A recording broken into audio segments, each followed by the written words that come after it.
नमस्कार मित्रांनो, आजच्या व्हिडिओमध्ये आपण पुणे नाशिक एक्सप्रेसवेचा एक अपडेट बघणार आहोत।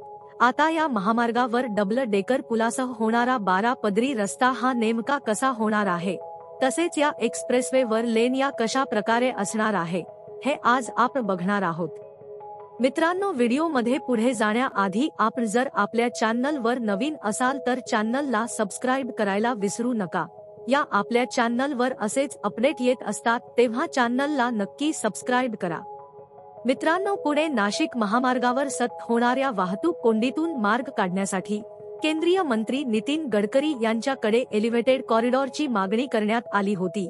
ती मान्य झाल्याने आता 6 पदरी रस्त्याऐवजी 12 पदरी रस्ता मंजूर झाल्याची माहिती पुणे नाशिक राष्ट्रीय महामार्गाचे समन्वयक दिलीप मेंदगे यांनी दिली। पुणे नाशिक महामार्गावर रोजच्या होणाऱ्या वाहतूक कोंडीचा प्रश्न दिवसेंदिवस जटिल होत आहे। उत्तर पुणे जिल्ह्यातील नाशिक, संगमनेर, आळेफाटा तसेच नारायणगाव कडून येणारे जाणारे तसेच चाकण औद्योगिक क्षेत्र प्रचंड वाढल्याने ताण निर्माण झालेला आहे। दररोज नागरिक वाहतूक कोंडीला सामोरे जात आहेत। 20 वर्षापूर्वी 4 पदरी रस्त्याचे काम पूर्ण झाल्यानंतर या रस्त्यावर कोणतेही नियोजन झाले नाही। मात्र मधल्या काळात वाहनांची संख्या हजारोंच्या संख्येने वाढली आहे। प्रस्तावित निविदा प्रक्रियेमध्ये चाकण चौकातील उड्डाणपूल सोडला तर यामध्ये एवढ्या मोठ्या प्रमाणात वाहतूक कोंडीतून मार्ग निघेल अशी परिस्थिती असल्याने एलिव्हेटेड कॉरिडॉरची मागणी करण्यात आली होती। ती मान्य होऊन 6 पदरी रस्त्याऐवजी 12 पदरी रस्ता मंजूर झाला आहे। आता या एक्सप्रेसवेवर लेन या कशा प्रकारे असणार आहे, तर मित्रांनो, नाशिक फाटा ते मोशी या 10 किलोमीटर मध्ये 60 मीटर रुंदीने जमीन अधिग्रहण केलेली असल्याने या जमिनीवर 6 लेन व 2 सेवा रस्त्याच्या 4 लेन अशा एकूण 10 लेन असतील। तसेच उड्डाण पुलावर 8 लेन व त्याच उड्डाण पुलाच्या दुसऱ्या मजल्यावर 24.10 मीटर मध्ये 6 लेनचे प्रस्तावित नियोजन करण्यात येणार आहे। मात्र सध्याच्या निविदा प्रक्रियेमध्ये त्याचा समाविष्ट केलेला नाही। याची 3D डिझाईन आपल्याला नीट बघायची असेल तर आपण आपल्या टेलिग्राम चॅनलला जॉईन व्हा। त्या ठिकाणी आपण असे अपडेट हे टाकत असतो, त्याची लिंक ही डिस्क्रिप्शन मध्ये दिलेली आहे। मित्रांनो, नाशिक फाटा ते राजगुरू नगर 24 लेन प्रस्तावित। संपूर्ण कामामध्ये नाशिक फाटा ते राजगुरू नगर हा 24 लेन प्रस्तावित करण्यात आला आहे।